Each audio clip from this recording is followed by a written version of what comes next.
Glória a Deus. Quero convidar os irmãos para que juntos efetuemos essa leitura no Evangelho de João, capítulo 13, versos de 1 a 11.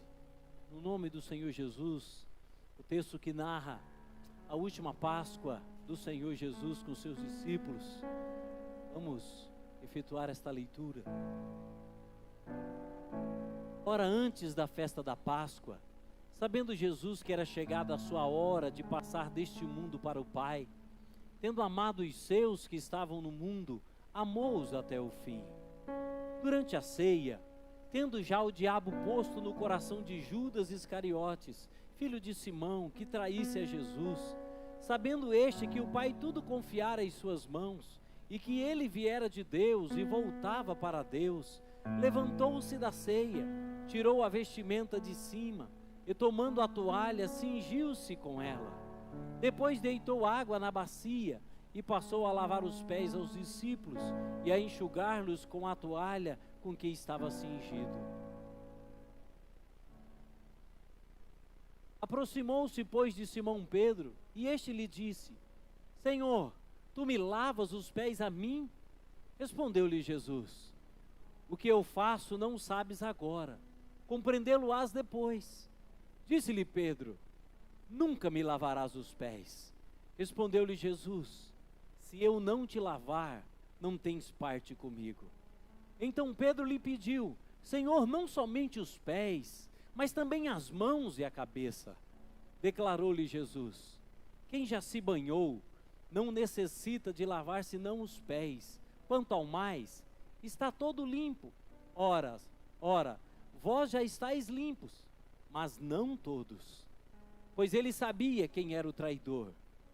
Foi por isso que disse: Nem todos estáis limpos.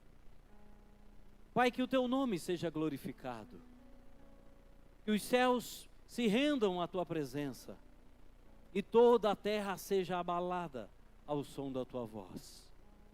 Fala, Senhor, com o teu povo nesta noite. Alcança o coração contrito, quebrantado, despedaçado, e renova. Encontra o caído, Senhor, prostrado, desanimado, e ministra tu mesmo a tua unção poderosa. E que haja, Senhor, verdadeiramente neste lugar, pela presença viva do teu Espírito, algo vindo dos céus, que proclama e engrandeça o teu nome. É o que nós te pedimos, em nome do nosso Senhor e Salvador, Jesus Cristo. Amém. Amém. Eu quero crer que, assim como eu, você já leu esse texto várias vezes. E sempre você olhou esse texto como uma grande mesa posta, e Jesus com seus discípulos partilhando o pão, edificando-se mutuamente, crescendo, fundamentados no amor. O primeiro verso que lemos diz que, tendo Jesus amado os seus, amou-os até o fim. Ele não interrompeu um processo porque algo deu errado. Ele não interrompeu um processo porque Pedro alterou a sua voz, o seu comportamento. Ele não mudou o projeto. O amor que ele amou foi o mesmo do início ao fim. Mas aquele cenário da mesa, aquele cenário da última ceia, tem muito a ver com o tema que nós ministraremos este mês. Às vezes a gente olha apenas essa expectativa de uma mesa posta, a comunhão e o partir do pão. Mas esse cenário fala muito de um tempo de guerra. Você já parou e avaliou este cenário à luz desse tema? Você já concebeu a ideia de que a partir daquele momento concebia-se uma grande guerra? É importante lembrar que, quando se fala da paixão de Cristo, ela é iniciada na ceia, que passa pelo Getsêmani, alcança a traição, vai para a crucificação e termina com a ressurreição. Esses 5 eventos fazem parte da paixão de Cristo: a ceia, o Getsêmani, a traição, a crucificação e a ressurreição. E quando nós observamos esse cenário, a gente para pensar que guerra é essa que muitas vezes a gente desconhece. Mas antes de falar sobre esse cenário, é importante a gente entender o que é uma guerra. Guerra nada mais é do que um combate, uma luta, uma briga, um confronto, com a finalidade de impor supremacia ou salvaguardar interesses materiais ou ideologias. Isso é uma guerra. No contexto em que vivemos, há uma guerra ideológica muito mais profunda do que a gente imagina. O Brasil enfrenta uma guerra, as nações enfrentam uma guerra, toda a terra está em guerra. Que guerra é essa, pastor? É homem matando homem ou seu semelhante? Não, é uma guerra ideológica que nós precisamos nos levantar e entender e nos posicionar. Hoje existe a guerra dos vacinados contra os não vacinados. Uma guerra ideológica firmada de forma latente, que a mídia muitas vezes se omite, mas a ciência já está comprovando. Ideologias que afetam a nossa casa, os conservadores contra os demais, uma guerra ideológica. Só que muitas vezes a gente não se dá conta deste combate, a gente não se dá conta do meio do conflito em que a gente está vivendo. Por isso guerra é toda forma de conflito, é toda forma de batalha, é toda forma de briga, tudo aquilo que tenta impor alguma coisa, ou sobrepor. Por isso que nós precisamos pensar. No dia 24 de fevereiro de 2022, a Rússia invadiu a Ucrânia. Uma guerra foi instalada. E desde então, o mundo se agitou. Porque nunca tinha havido uma guerra naquelas proporções. Onde a OTAN, com seus aliados, se manifestaram. Guerra é assim, é gente morrendo, é gente sobrevivendo, é gente ferida aqui, são os aliados se manifestando lá. Mas que guerra é esta da Ucrânia? O que a gente precisa entender é que esta guerra é a guerra real de um mundo físico.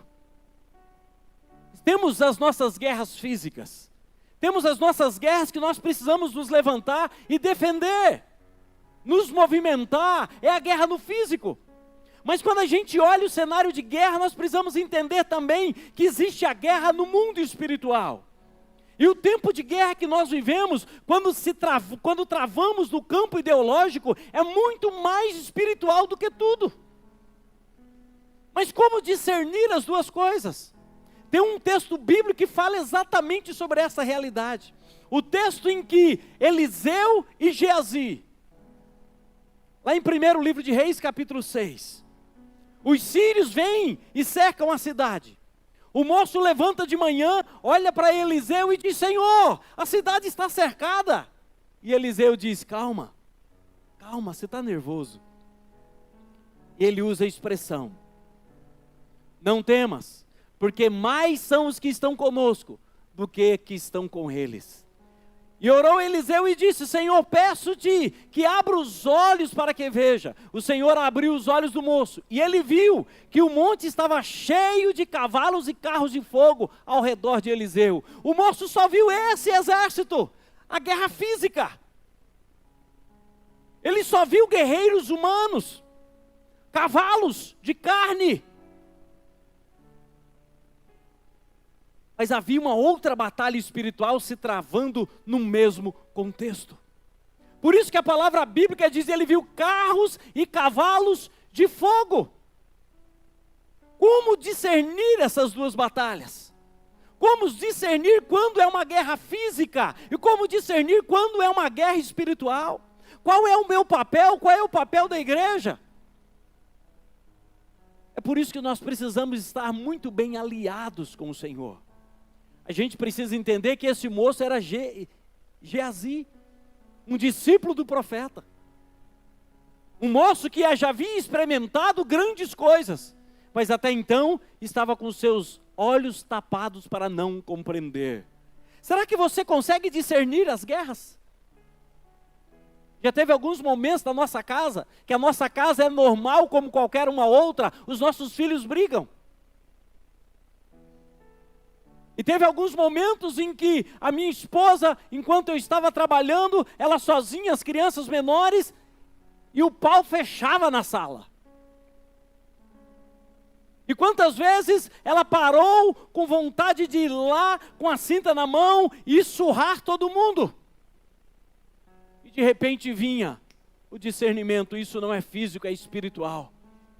E ela prontamente se levantar e estender as mãos para sua casa, em direção às crianças, onde estava a sala, e orar, dizendo: Senhor, na minha casa intriga não, na minha casa confusão não, espírito de violência nesse lugar fora. E de repente havia um silêncio na sala. Ela chegava na porta, isso em frações de segundos. Chegava lá, está cada um no seu sofá assistindo televisão. Será que a gente tem essa percepção? Quando a nossa casa está sendo atacada, não por forças humanas, mas por forças espirituais, eu preciso ter essa concepção. Eu não posso ser como Geazi, eu tenho que ser como Eliseu. Senhor, abra os olhos desta igreja para que veja. Senhor, abra os olhos do meu irmão para que ele entenda, que compreenda que há uma guerra espiritual sendo travada. Precisamos entender essa realidade. Só que a gente percebe que essa questão de batalha, a gente vê que houve no Velho Testamento, há no Novo Testamento. De Gênesis a Apocalipse, a Bíblia denota guerra espiritual acontecendo. Quando a gente olha para o Apocalipse no capítulo 6, a gente fala exatamente da batalha travada. Entre os quatro cavaleiros do Apocalipse saem, e um deles é o cavalo vermelho, que foi dada a missão de tirar a paz da terra, para que os homens se matassem uns aos outros, e foi-lhe dada uma grande espada, símbolo de guerra. Então a gente vê que no decorrer de toda a história bíblica, travaram-se guerras. Aqueles cavalos que Geazi viu, eram cavalos de carne e osso. Os cavalos que Eliseu viu, eram cavalos e carros de fogo, seres espirituais. Esses seres aqui também são espirituais, só que são do mal. Você consegue entender isso? Discernir esse cenário espiritual? Avaliemos a nossa vida, queridos, num cenário de guerra, porque ali estava a mesa, e aquele cenário era um cenário de guerra. Pastor, como eu sei que é um cenário de guerra? Vamos avaliar o que estava acontecendo naquele lugar. A gente olha atentamente e a gente descobre que os discípulos foram preparar a Páscoa.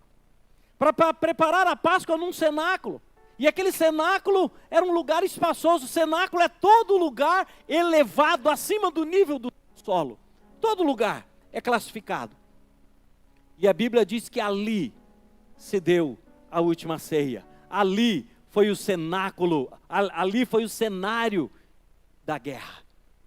E a gente vê isso nitidamente, quando a gente compreende a guerra espiritual que estava surgindo naquele ambiente. Como eu posso ver isso? Quando eu entendo, a palavra bíblica diz que um cenário espiritual, um cenário de guerra, é um cenário onde existe intensos combates. Eu pergunto para você, no texto que lemos, no verso 2, diz que Satanás já havia colocado no coração de Judas. Satanás já tinha um representante naquele lugar. Quando eu olho a história bíblica, eu descubro que Satanás está sempre invadindo o espaço de Deus. Eu olho no Éden. Satanás invadiu o Éden, que era o lugar da glória de Deus. Agora eu percebo Satanás também agindo num ambiente onde Jesus manifestaria a salvação ao homem. Era literalmente um combate entre Deus e o diabo, a luz e as trevas, o bem e o mal, a verdade e a mentira. E a mentira é a principal arma do diabo. Por isso que nós precisamos ser sábios na palavra e ter verdadeiramente discernimento quanto tudo aquilo que acontece conosco. Discernir. Ali estava tendo um intenso combate. para que detectemos que era um cenário de guerra. Um estava invadindo o espaço do outro. A gente vê também que lá, o texto bíblico diz exatamente isso, tendo o diabo já posto. A mesma expressão, o diabo vai lá falar com Eva no Éden, dentro do cenário de um usurpar o espaço que pertence ao outro. Eu fico olhando, queridos, além de intensos combates, o cenário de guerra tem armas. Quando você lê Lucas 22:36, é o mesmo cenário. É Jesus ministrando a ceia. Jesus traz a seguinte expressão aos seus discípulos: então lhes disse, agora porém quem tem bolsa, tome-a, como também alforge, e o que não tem espada, venda a sua capa, e compre uma espada. Quando você olha a questão de prioridades para os discípulos, era a capa. Porque a capa era a proteção da chuva, a capa era o abrigo da noite, a capa era tudo que eles precisavam nas viagens missionárias. Agora Jesus está dizendo, chegou a hora de você ter uma espada. E Ele está dizendo, porque um período de guerra se aproxima. Um período de guerra é iminente. Compre uma espada. Compre uma espada. Então o cenário de guerra tem armas. Mas também a gente consegue ver que naquele mesmo cenário tem traição. A Bíblia é clara. Jesus disse, aquele que come o meu pão, levantou contra mim o calcanhar. Fazendo menção de uma profecia do Velho Testamento. Verso 21, dito estas coisas, angustiou-se Jesus em espírito e afirmou, em verdade vos digo, que um dentre vós me trairá. Traição. Todo cenário de guerra tem traição. Todo cenário de guerra tem o desertor e tem o traidor, que se vende, que passa informação. Tinham lá. Mas também no cenário de guerra, há derramamento de sangue. E Jesus, naquele cenário de guerra, junto à mesa, Ele disse, e tomando o pão e havendo dado graças, o partiu e lhes deu, dizendo, isso é o meu corpo oferecido por vós, fazei isto em memória de mim. Semelhantemente, depois de soar, tomou o cálice, dizendo, este é o cálice da nova e eterna aliança, no meu sangue derramado em favor de vós. Todo cenário de guerra tem derramamento de sangue. Então aquele cenário era literalmente um tempo de guerra, era um cenário de guerra, era algo que nós precisamos pensar, não olhar apenas com um olhar romântico para a ceia, mas entender que havia uma batalha travada, e essa batalha se torna intensa quando Jesus vai para o Getsêmani, depois quando ele é julgado, depois quando ele é crucificado, tudo ali é batalha. E no filme Paixão de Cristo, dá a entender que o céu chora e o inferno comemora, achando que havia vencido uma batalha travada. Quando a gente avalia esse cenário, nós precisamos pensar, pastor, e agora o que eu faço dentro desse cenário? Me permita te dar alguns conselhos. Vou te dar 3 conselhos e nós fechamos o quarto. Como você deve se comportar num cenário de guerra? Primeiro conselho, evite, livre-se do desnecessário. Livre-se do desnecessário. Nós somos acumuladores. Às vezes, tem aquele canal lá que passa aquela série de pessoas com todos os seus distúrbios psicológicos e mentais, que são acumuladores. E vão acumulando, mulheres que acumulam ovos. Ela tem galinha no quintal e ela vai acumulando ovos dentro da sua casa. E tem ovos de 10 anos atrás dentro da sua casa. E ninguém pode tirar. Pessoas que acumulam caixas e mais caixas, que ela dorme na varanda porque as caixas não podem ser tiradas da casa. Se nós olharmos para a nossa vida, a quantidade de coisas desnecessárias que nós temos é absurda. É absurda. Nós precisamos olhar para nós, queridos, e entender num cenário de guerra, é estritamente o necessário. Este fotógrafo, Tom Atkinson, ele fez uma série de fotos, trabalhando sobre o exército britânico, desde 1066. Ele tirou fotos. Desde 1066 ele foi tirando fotos daquilo que compunha o material necessário do soldado da guerra. E esta foto é o material que o soldado leva para a guerra em 2014. Era esta quantidade de material. Na sua mochila, na sua bagagem, ele levava isso para a guerra. Pensa um jovem de 20 anos, carregando essa mochila. Pastor, não tem videogame? Não tem, querido. Guerra é para coisa de homem. Guerra é para quem venceu a infância. Guerra é para quem venceu a imaturidade. Guerra é para quem entendeu que está num novo patamar. Guerra é para quem entendeu que as futilidades dessa vida já se passaram. Guerra não é para levar o desnecessário, é só o necessário. Se você procurar uma agulha para costurar, tem. Se você procurar um punhal, tem. Se você procurar uma medicação, tem. Se você procurar uma ração, tem. Se você procurar um remédio para tratar a água, tem. Se você perguntar qualquer coisa que seja necessária para a missão, tem.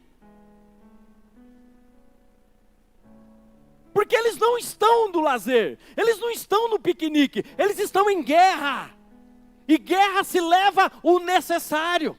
Mas nós temos uma mania de agir de forma diferente. Eu olho para Jesus naquele cenário de guerra e ele pega uma bacia, pega uma toalha e começa a lavar os pés dos seus discípulos, dizendo: vocês nesse campo de batalha não precisam dessa sujeira, porque essa sujeira vai dar legalidade para o inimigo. Esse pecado que vocês estão trazendo vai dar legalidade para o inimigo agir. Então é desnecessário trazer consigo esse peso. E Jesus começa a lavar, e vai lavando, e vai lavando. E Pedro, mais ousado, diz: Senhor, tu lavas a mim. Não é porque Pedro se achava o mais santo. É porque ele achava que aquele serviço de lavar os pés era para o servo mais indigno da casa. E ele olhou para Jesus e diz: não, o Senhor é o Rei da glória. E o Senhor se encurva para lavar os meus pés? Não. O Senhor não vai me lavar. E Jesus disse: se eu não te lavar, Pedro, você não tem parte comigo. E Pedro já exagera agora. Então não apenas os pés, Senhor. Lava tudo. Lava tudo. Lava tudo. O que Jesus queria? Tirar o desnecessário. O que é necessário numa batalha espiritual? O que é necessário quando se trava uma batalha contra o inferno? O que é necessário eu ter na minha vida para que eu vença essa batalha? O que é necessário? Nós estamos sobrecarregados, carregados de conceitos, carregados de tantas coisas, e a palavra bíblica diz: desembaraçando-nos. Sou eu que desembaraço. Sou eu quem olho para mim e digo: isso aqui não serve, isso aqui não presta, isso aqui fica, isso aqui vai ser atrapalho, porque numa fuga isso aqui vai me impedir de correr. Desembaraçando-nos de todo o peso e do pecado. Duas coisas distintas. Uma é a carga que a gente mesmo coloca sobre nós. A tua casa não é pecado, só que às vezes ela se torna uma carga. Você prefere a sua casa do que congregar. O seu trabalho é uma bênção, só que às vezes o seu trabalho se torna uma carga que impede você de adorar a Deus. São tantas coisas na nossa vida, Gláucia, que muitas vezes a gente vai acumulando tijolos, porque estamos acostumados a fazer tijolos como escravos do Egito. E vamos fazendo tijolos, tijolos, tijolos, e vamos sobrecarregando de coisas e coisas e coisas, e achando que aquilo está certo. O autor da carta aos Hebreus diz: desembaraçando-nos de todo o peso e do pecado. A palavra tenazmente significa aquele que nos rodeia de forma insistente. Tenazmente nos assedia. Mas o autor diz: olhando para Jesus, a gente consegue desembaraçar de tudo isso. Olhando para Jesus, a gente consegue viver uma nova perspectiva. A gente consegue deixar para trás o que é supérfluo. A gente consegue deixar para trás o desnecessário e ficar apenas com aquilo que é essencial. Somente com o que é essencial. Peso e pecado.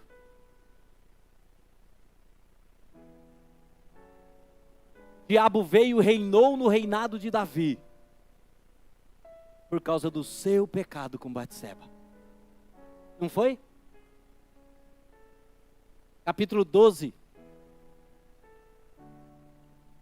Segundo Samuel, a palavra bíblica diz: porque com este pecado, Davi, você deste ocasião para que os inimigos do Senhor blasfemassem contra o seu nome.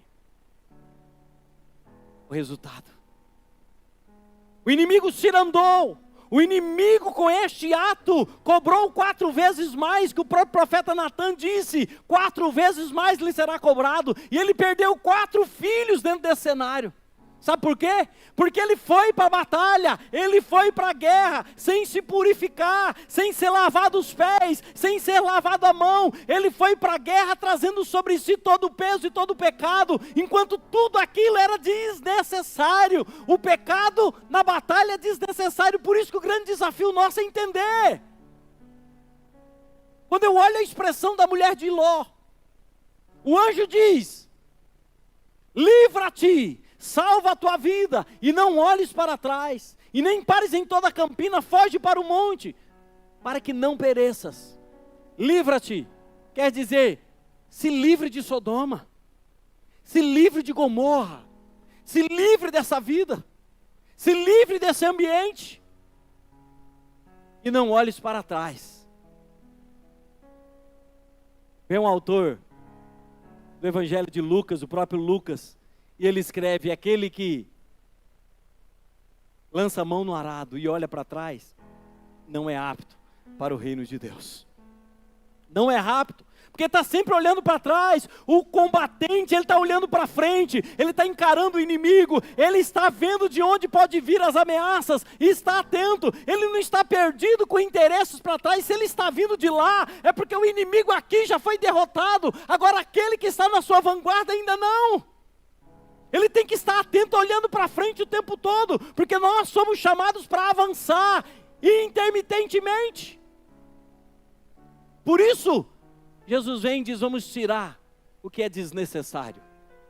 Vamos tirar o pecado, vamos tirar a sujeira, vamos tirar tudo aquilo que pode atrapalhar. E se tem algo que atrapalha a tua vida, é o pecado. Se tem algo desnecessário que você não precisa carregar, é o pecado. Mas quão teimosos somos! Sabemos que vivemos em guerra, mas a gente insiste em ter os nossos pecadinhos domésticos. A gente insiste em continuar em determinadas práticas. Nós precisamos nos levantar e entender o que o autor de Hebreus 12:14 diz: segui a paz com todos e a santificação, sem a qual ninguém verá o Senhor. Ninguém.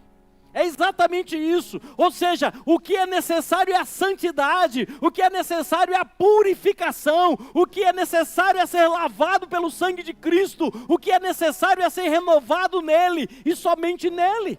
Por isso que Cristo chama os seus discípulos e começa a lavá-los para tirar tudo aquilo que é desnecessário, que a gente insiste em carregar.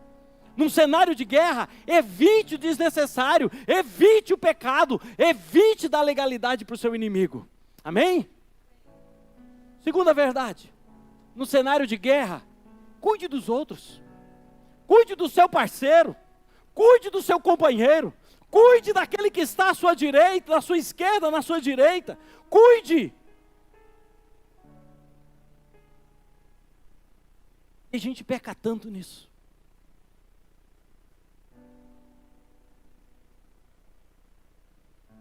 Aquele quem eu cuido hoje, é esse que vai cuidar de mim amanhã. Aquele a quem eu estendo a mão hoje, ele me estenderá a mão amanhã. Porque é assim que somos. Nós somos um corpo. E a gente olha atentamente a palavra bíblica e a gente compreende com nitidez aquilo que Jesus está dizendo. A expressão do cuidado. Cuidar uns dos outros. A gente olha a expressão cuidar. Cuidar. Eu olho, o profeta Isaías, ele diz assim: um ao outro ajudou, e ao seu próximo disse, ser forte. Um ao outro ajudou, um ao outro cuidou, um ao outro abençoou. E depois de pé, olhou para a pessoa e disse, seja forte, vai dar certo, estamos juntos, você não está só nessa batalha, nós somos irmãos, porque onde estiverem 2 ou 3 e nós estamos unidos no mesmo propósito, nesta mesma batalha, e venceremos. Porque um de vós perseguirá 10, e 2 de vós perseguirá 1000. Lembra disso? Mas será que a gente cuida do nosso irmão? Pastor, o problema dele. Ele que entrou nessa guerra, ele que entrou nessa batalha, ele que está. Está certo que temos que ter critérios sim para ajudar os outros. Mas o cuidado deve ser expresso o tempo todo. Por isso que a palavra bíblica diz que é melhor serem 2. É melhor serem 2 do que 1. E o texto bíblico de Salomão, o homem mais sábio de toda a terra, escreveu em Eclesiastes no capítulo 4, ele traz a seguinte expressão, é melhor serem 2 do que 1. Mas você sabe o que está escrito no verso 8? Vi outra vaidade sobre a terra, o homem que não tem ninguém, é o solitário. E por isso que ele escreve, Provérbios 29, que o solitário busca seus próprios interesses, e se insurge contra a verdadeira sabedoria. Ou seja, o solitário não vai longe, o solitário não cuida de ninguém, mas também não é cuidado. Aí vem o homem mais sábio e diz, é melhor serem 2.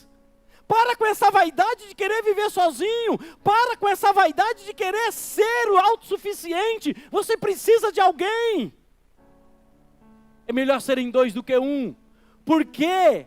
Tem a melhor paga do seu trabalho. Ou seja, se os 2 trabalharem, ganhem mais. Porque se caírem, um levanta o companheiro. Ai, porém, do que estiver só, pois caindo, não haverá quem o levante. Também se 2 dormirem juntos, falando de um casal, eles se aquentarão. Mas um só como se aquentará? E o verso 12, se alguém quiser prevalecer contra um, os 2 lhe resistirão. Sabe o que é isso? É parceria, é ajudar, é verdadeiramente o seu companheiro, o seu combatente que está ali ao seu lado for ferido, você está pronto para socorrer e ao mesmo tempo pronto para resistir, é ajudar um ao outro em todas as circunstâncias, é fortalecer. A expressão que Jesus está dizendo é, eu vos dei o exemplo, quando lavei os pés de vocês, eu estava cuidando de vocês, ou não? Faça o mesmo. Ora, se eu, sendo Senhor e Mestre, vos lavei os pés, também vós deveis lavar os pés uns dos outros, porque eu vos dei o exemplo. Cuidem. Olha aqui um pouquinho para mim. Seja uma escova na vida do seu irmão. Você gosta de crente escova? Não, né? Você gosta de crente esponja, né? Mas eu estou falando para você ser um crente escova.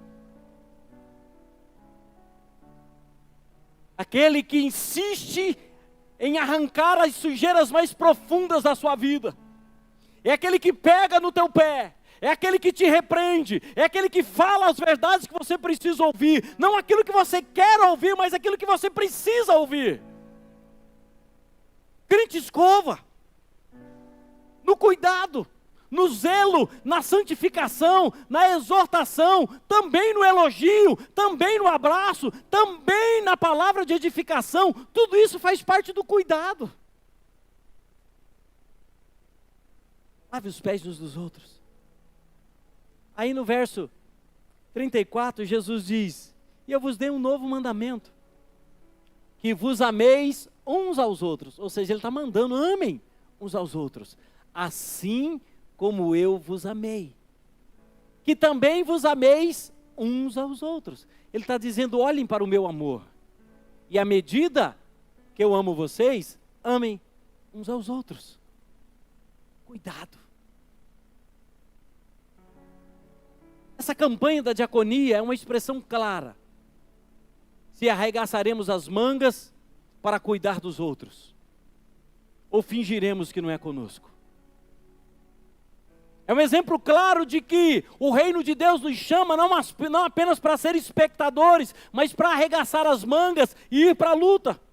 Eu tenho um livro em casa chamado Cristianismo em Ação, o amor de mangas arregaçadas, que trata exatamente desse texto. Quando Jesus arregaça as mangas de suas vestes e vai lavar os pés dos seus discípulos, o amor de mangas arregaçadas, o amor voltado para o cuidado, o amor voltado para prover, para sustentar, para ministrar. E em tempos de guerra é onde os mais necessitados sofrem. Em tempos de guerra é aquele que é mais frágil que se torna o necessitado. E cabe a nós em tempos de guerra olhar e dizer, eu sou levantado, eu fui levantado pelo Senhor para ser instrumento de cuidado. Eu vou cuidar da sua vida.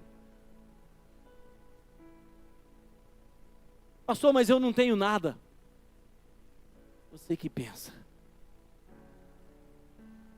Se você acha que você não tem nada, é porque você é o mais pobre dos pobres. Porque eu te digo, você tem algo que muitos não têm. Você pode orar por alguém e o milagre acontecer. E como você fala que não tem nada? Você pode mandar uma palavra e a vida dessa pessoa ser transformada para sempre.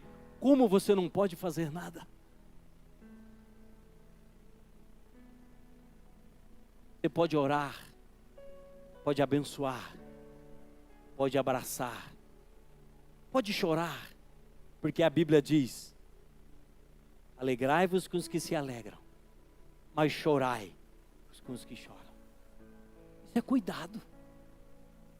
Jesus chega lá no túmulo de Lázaro, olha para Maria e Marta e toda aquela multidão em prantos, o que é que ele faz? Ele diz, agora não é hora de dizer, Lázaro vem para fora. Agora ele diz, é hora de chorar com eles. Não foi isso que ele fez? E abraça aquele povo e chora, e chora, e chora. João 11:35 diz que Jesus chorou com eles. Mesmo sabendo que logo em seguida ele ressuscitaria Lázaro, mas no momento de chorar a chorar, no momento da ressurreição, é a hora de ministrar vida, logo em seguida é o momento de alegrar com os que se alegram. Será que a gente consegue entender isso? Existem alguns momentos, Dona Rosana uma vez me ligou, mandou uma mensagem para mim, abrindo o coração. Eu ouvi a mensagem, li a mensagem e não disse nem A e nem B. Me silenciei do lado de cá e disse, eu lembro deste dia. E eu olhei para aquela expressão que estava ali na mensagem e orei ao Senhor dizendo, Senhor, o Senhor está vendo como está a tua filha? O Senhor está vendo o que ela está dizendo? Eu não posso fazer nada. E eu orei por ela. Aí passados alguns dias ela falou, puxa pastor, eu mando uma mensagem para o senhor. E o senhor nem responde. Aí eu disse para ela,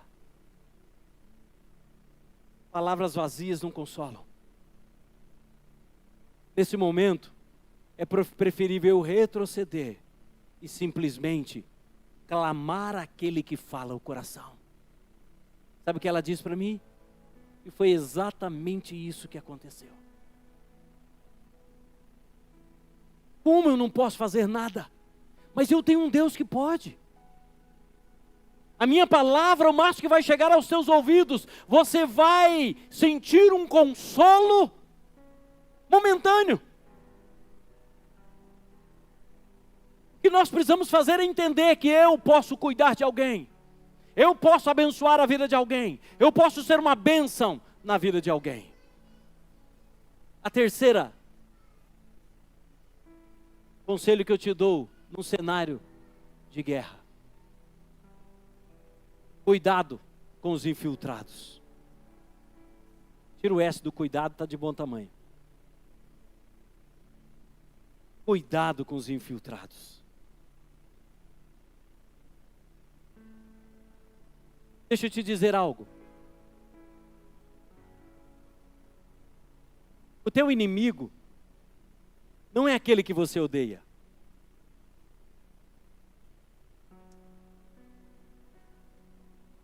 Teu inimigo você nem sabe quem é. Só que a gente acha que o meu inimigo é aquele que eu odeio. É aquele que eu não me dou, aquele é meu inimigo. Às vezes o cara não tem nada contra mim, mas é eu que tenho contra ele. Então sou eu que sou inimigo dele. Só que a gente acha que o meu inimigo é aquele a quem eu odeio. Quem são os seus inimigos? Quem são os seus inimigos? Você já parou para pensar nisso? Em tempos de guerra, existe centenas de infiltrados. No ano de 2010, chega em Dubai, uma mulher extremamente formosa, batom vermelho, chega ao aeroporto de Dubai. Passa pela fiscalização, passaporte irlandês, é recebida em Dubai. Vai para um hotel 5 estrelas, esqueci o nome dele. A última vez eu fiquei lá, só que agora esqueci o nome. E passado alguns momentos, naquele hotel, houve um alvoroço. Estava chegando naquele hotel um homem extremamente importante naquela região. E naquele final de semana, aquele homem foi morto. Sabe por quê? Aquela moça de 23 anos, linda, formosa, era uma espiã israelense. E ela foi a peça fundamental para que aquele homem, o maior traficante de armas para o Hamas, foi abatido.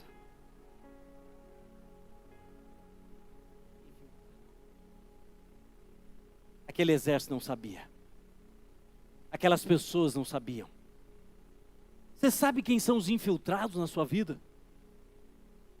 Você sabe quem são os perigos na tua vida? Lá no Éden tinha uma serpente infiltrada. Ela não fazia parte daquele ambiente. O Éden não foi criado com aquela serpente. Mas ela se infiltrou lá para macular a criação, condenar e derrubar a obra-prima do Senhor. Ela se infiltrou.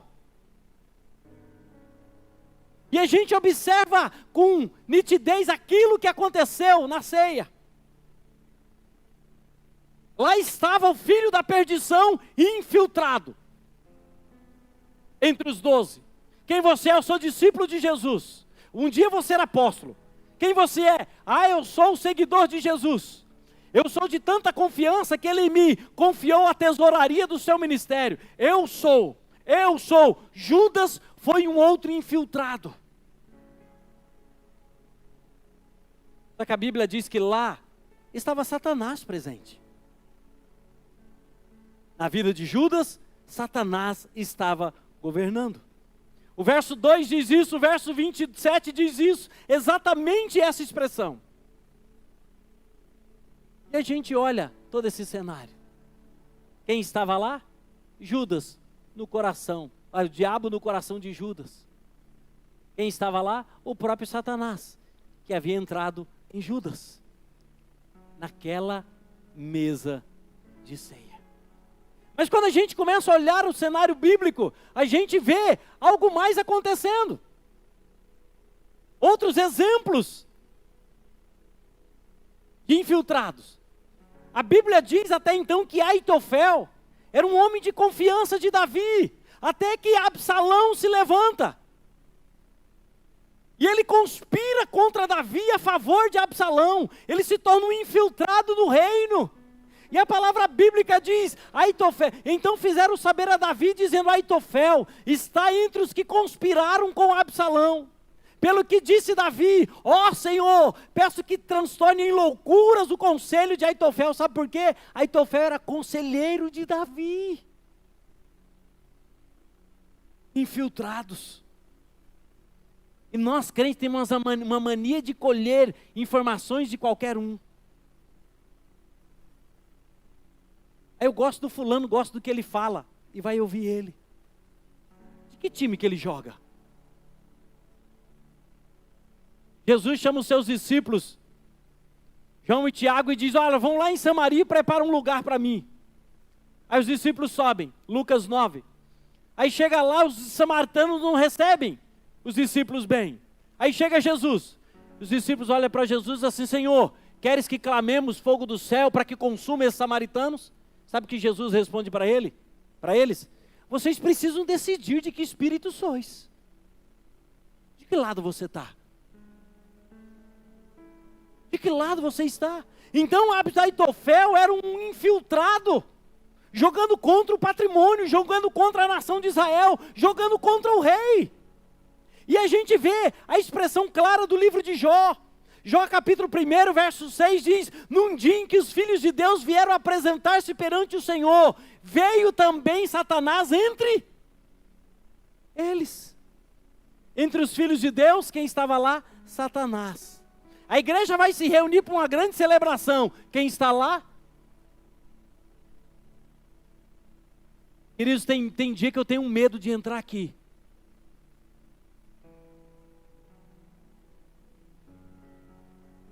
Porque parece que tem uma nuvem tenebrosa sobre este lugar. Parece que há um governo infernal tomando conta, sufocando, oprimindo a igreja. Os filhos de Deus vieram, mas Satanás veio junto. E no capítulo 2 fala a mesma coisa, do livro de Jó.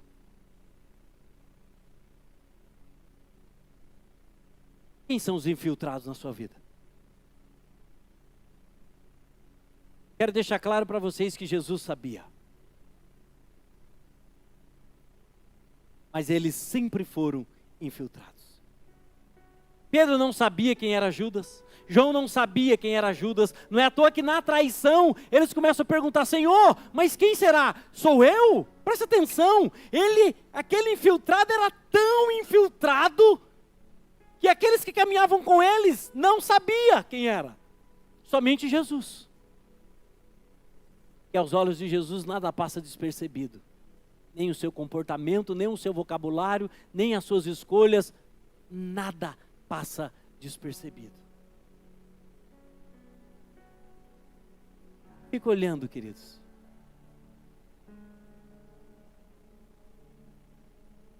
Na nossa vida há infiltrados onde a gente menos espera.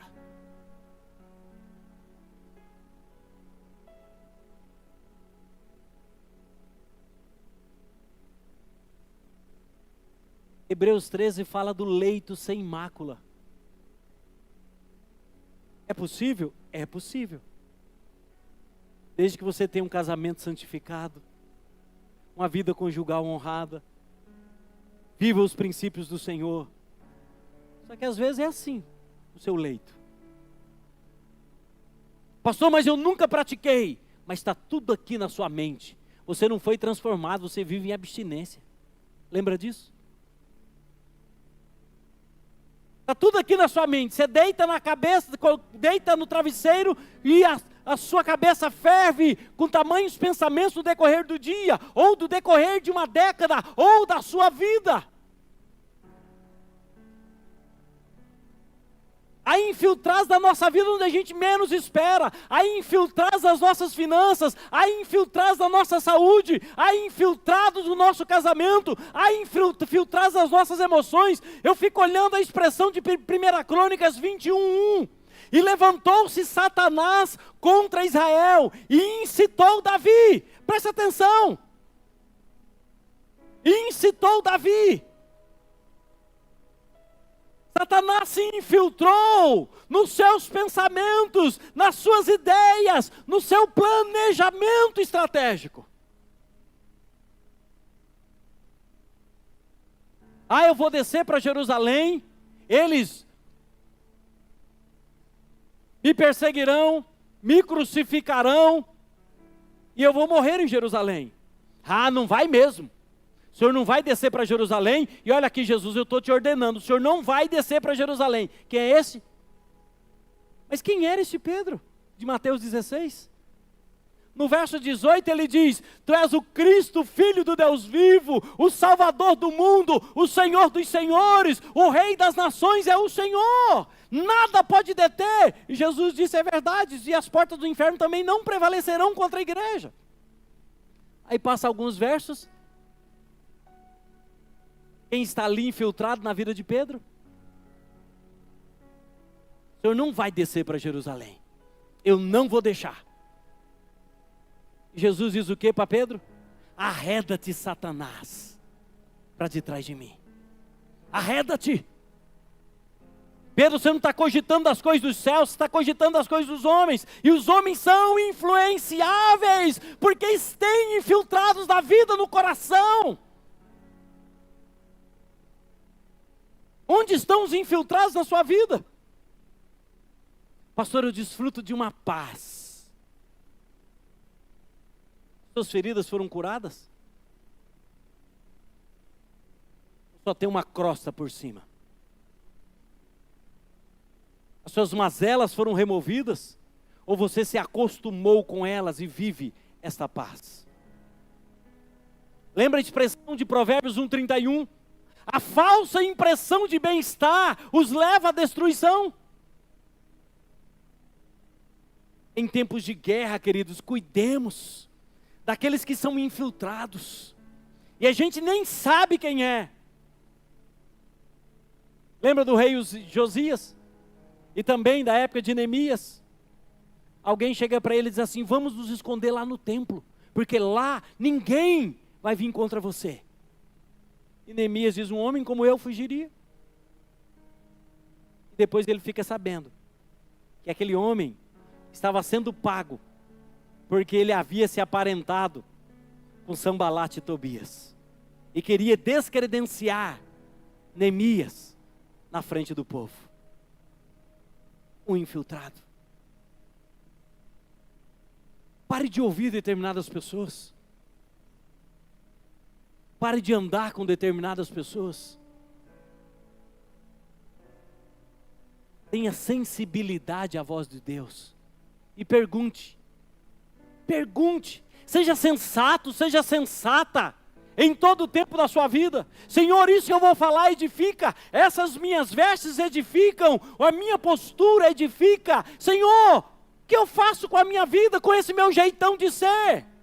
Apresenta a sua vida diante dele. Você vai perceber que existem infiltrados, manipulando, falando aos seus ouvidos, contando as mentiras do inferno, para te fazer bem, para alegrar a sua alma, entre aspas, mas lá no fundo você é um escravo na mão dele.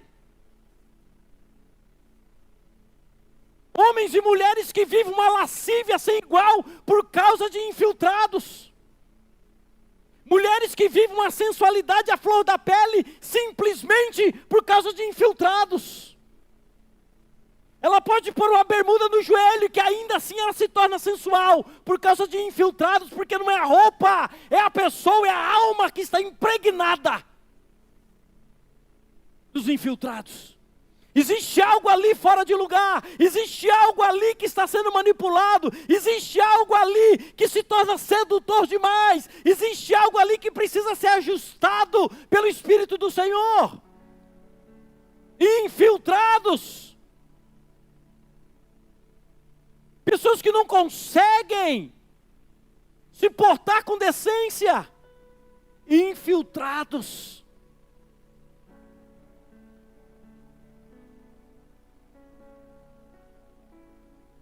Mas eu quero terminar com a última expressão. Um cenário de guerra. Confia no seu comandante, querido.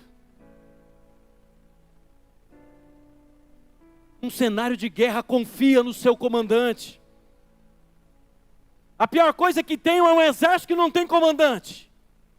É uma tropa que não tem comando. Isso é a pior coisa. É uma tropa perdida. Mas nós temos um comandante. O Senhor dos Exércitos está conosco. O Deus de Jacó é o nosso refúgio. É esta palavra que a gente precisa entender. E para Ele continência o tempo todo. Para Ele, sim, Senhor, eu vou fazer. Não é aquela máxima pejorativa, missão dada é missão cumprida. Isso é seriedade no reino de Deus. Obedeça o seu comandante. Você vai ver que os resultados são extremamente abençoadores. A gente olha para o Senhor Jesus dentro desse cenário.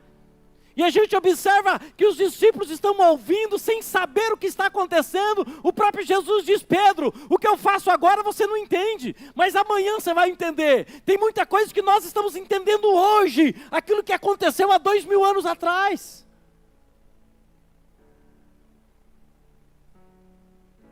É lá no meio do conflito, querido. Olha o que Jesus diz. Verso 18, Jesus diz: não falo a respeito de todos vós, pois eu conheço aqueles que escolhi. Sabe o que ele está dizendo? Eu conheço a minha tropa. Eu conheço o meu exército. Eu conheço a minha igreja. Eu sei quem eles são. Eu conheço o potencial deles. Se eu chamá-los, eles vêm. Se eu disser, eles fazem. Eu conheço a minha igreja. E aí a expressão do verso 19. Desde já vos digo, antes que aconteça, para que quando acontecer, creiais que eu sou. O que ele estava dizendo? Eu estou dizendo tudo isso para que vocês confiem em mim. Para que quando acontecer, simplesmente haja uma comprovação de que eu sou. Eu sou o seu comandante. E a gente observa o cenário do Salmo 91, a gente vê uma expressão clara. Aquele que habita no esconderijo do Altíssimo descansa na presença do Onipotente. E a partir do verso 7 diz: 1000 cairão ao teu lado, 10.000 à tua direita, mas tu não serás atingido. Somente com os teus olhos contemplarás e verás o castigo dos ímpios. Pois disseste: o Senhor é o meu refúgio, fizeste do Altíssimo a tua morada. Nenhum mal te sucederá, praga alguma chegará à sua tenda, porque aos teus anjos dará ordem a teu respeito. Quem vai dar ordem? O comandante. Hebreus capítulo 1, verso 11 diz que os anjos do Senhor são ministradores de Deus em nosso favor. Eles estão sob as ordens de Deus. E aqui Deus diz que Ele vai dar ordens aos seus anjos a nosso respeito. Senhor, guarda ele naquela esquina. Guarda ele naquela curva. Senhor, guarda ele na faculdade. Guarda ele, Senhor, em tal lugar. Guarda ele naquela circunstância. Guarda ele naquela cirurgia. Guarda ele no trabalho. Lá tem um anjo e você não sabe. Sabe por quê? Porque nós estamos sob as ordens do nosso comandante. E nós precisamos confiar nele. Confia no Senhor. Confia no Senhor. Em tempos de guerra, pegue a sua espada. Pegue a sua espada. E se revista com a armadura de Deus. Mas não se esqueça. Tudo é no poder da palavra. Amém? Curva a sua cabeça um instante.